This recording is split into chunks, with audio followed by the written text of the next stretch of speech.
రాకాలోకంకి స్వాగతం. ఈ కంటెంట్ మీకు నచ్చినట్టయితే లైక్ చేయండి, మీ బంధుమిత్రులకి షేర్ చేయండి. ఇప్పటివరకు సబ్స్క్రైబ్ చేసుకోకపోతే సబ్స్క్రైబ్ బటన్ని నొక్కండి, అదేవిధంగా బెల్ ఐకాన్ని కూడా నొక్కండి. మిత్రులారా, పుల్వామా సంఘటన గుర్తుంది కదా. భారతదేశానికి చెందినటువంటి సిఆర్పిఎఫ్ సెంట్రల్ రిజర్వ్ పోలీస్ ఫోర్స్కి సంబంధించినటువంటి సిబ్బంది దక్షిణ కాశ్మీర్లోని పుల్వామా మీదుగా ఒక కాన్వాయ్ వెళ్తుండగా 6-7 వాహనాల కాన్వాయ్ వెళ్తుండగా దాని మీద దాడి జరిగింది. 2019 ఎన్నికల సమయంలో జరిగింది ఈ దాడి. పాకిస్తాన్ ఆదేశాల మేరకు పాకిస్తాన్ మీట నొక్కితే జమ్మూ కాశ్మీర్లో ఉన్నటువంటి దాని ఏజెంట్లు పేలుడు పదార్థాలు నింపినటువంటి ఒక కారుతో వెళ్ళి సిఆర్పిఎఫ్ కాన్వాయ్ని కొట్టేశారు. 40 మందికి పైగా చనిపోయారు. చాలా భయంకరమైనటువంటి విషాదము. దేశమంతా కూడాను అట్టుడికి పోయేటట్టు చేసినటువంటి సంఘటన ఇది. భారతీయ జనత దీని పట్ల చాలా తీవ్రమైనటువంటి ఆగ్రహాన్ని వ్యక్తం చేసింది. పాకిస్తాన్ మాకేమీ సంబంధం లేదు, ఇదేదో కశ్మీర్లో ఉన్నటువంటి ఉగ్రవాదులు చేసినటువంటి పని అని చెప్పి బుకాయించేందుకు ప్రయత్నించింది. కానీ ఖచ్చితమైనటువంటి సమాచారం ఉన్నటువంటి భారత ప్రభుత్వము, భారతీయ సైన్యము తరువాత సర్జికల్ స్ట్రైక్స్ చేసింది. బాలాకోట్ మీద దాడి చేసింది. బాలాకోట్ పాకిస్తాన్లో ఉన్నటువంటి ఒక లష్కరే తోయబా స్థావరం, దానిపైన దాడి చేసింది. ఆ సంఘటన మనందరం కూడాను ఈ తరానికి అందరికీ కూడా గుర్తుంటుంది. చాలా పెద్ద దురదృష్టకరమైనటువంటి విషాదకరమైనటువంటి సంఘటన. ఈ సంఘటన చేసి పాకిస్తాన్ సంకలైతే గుద్దుకుంది.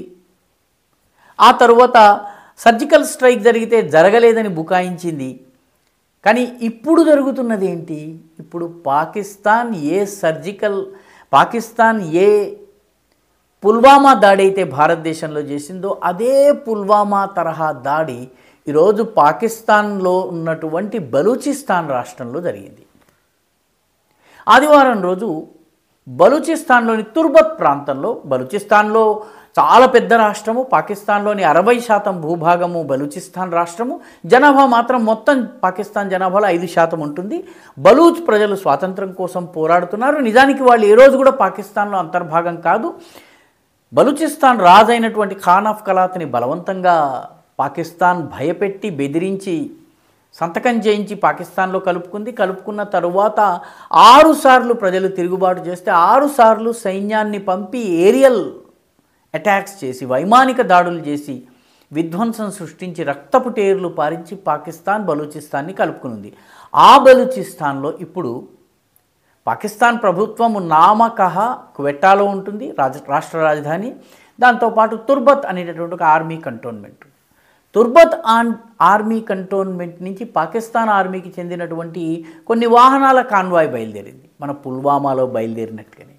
ఈ కాన్వాయ్ బయలుదేరి తుర్బత్లోని ఒక ప్రాంతానికి రాగానే హఠాత్తుగా అక్కడ భయంకరమైనటువంటి పేలుడు సంభవించింది.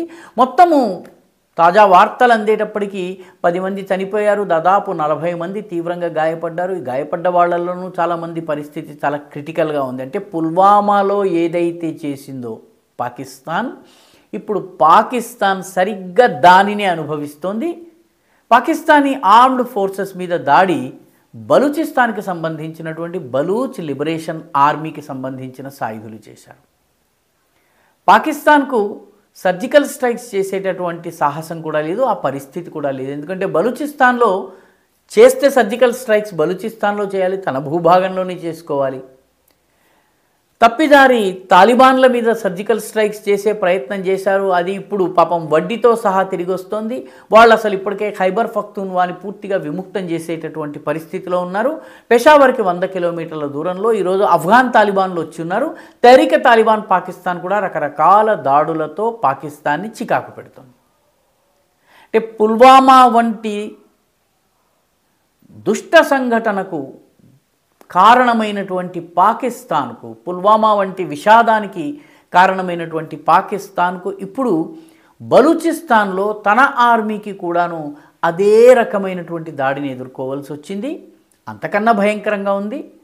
పాకిస్తాన్ పాపం ఎవరిని కూడా విమర్శించేటటువంటి పరిస్థితి, ఎవరి మీద సర్జికల్ స్ట్రైక్స్ చేసే పరిస్థితి లేదు, ఏ రకమైనటువంటి చర్య తీసుకునేటటువంటి పరిస్థితి లేదు. ఎందుకంటే బలూచిస్తాన్లో ఈరోజు పాకిస్తాన్ కొన్ని సరిహద్దు ప్రాంతాలు, కొన్ని పట్టణాలకు మాత్రమే దాని అధికారం పరిమితమైంది. ఖైబర్ పఖ్తూన్వాలో కూడాను పెషావర్ దాని చుట్టుపక్కల ఉన్న కొన్ని ప్రాంతాలు తప్పితే ఈరోజు పాకిస్తానీ ఆర్మీ ప్రభావమే లేదు. దాదాపుగా ఖైబర్ పఖ్తూన్వా మేము ఈరోజు ఆఫ్ఘనిస్తాన్లో కలుస్తామని నిర్ణయించుకుంటే దాన్ని ఆపగలిగే సామర్థ్యము పాకిస్తాన్ ఆర్మీకి లేదు. ఒక్క పుల్వామాను చేసినందుకు ఈరోజు పాకిస్తాన్లోని 2 రాష్ట్రాలు పాకిస్తాన్ నుంచి వేరుపడేందుకు సిద్ధమవుతున్నాయి. పాకిస్తానీ ఆర్మీ దీన్ని ఏ రకంగా తట్టుకుంటుంది, ఏ రకంగా తన సార్వభౌమత్వాన్ని కాపాడుకుంటుంది, ఇవన్నీ చూడాల్సినటువంటి ప్రశ్నలు. కానీ ప్రస్తుతానికి పాకిస్తాన్ ఆర్మీ దగ్గర అటు ఖైబర్ పఖ్తూన్వాలో తాలిబాన్లతో పోరాడేందుకు కానీ, తెహ్రీక్ తాలిబాన్ పాకిస్తాన్ వంటి ఉగ్రవాద సంస్థతో పోరాడేటటువంటి శక్తి కానీ, ఇటు బలూచిస్తాన్లోని బలూచ్ సాయుధులతో పోరాడేటటువంటి శక్తి కానీ ఉన్నట్టుగా కనిపించటం లేదు. ఈ వీడియో మీకు నచ్చినట్టయితే లైక్ చేయండి, షేర్ చేయండి, ఈ ఛానల్కు సబ్స్క్రైబ్ చేయండి. మీ అభిప్రాయాన్ని కమెంట్ల రూపంలో తప్పనిసరిగా పంపించండి.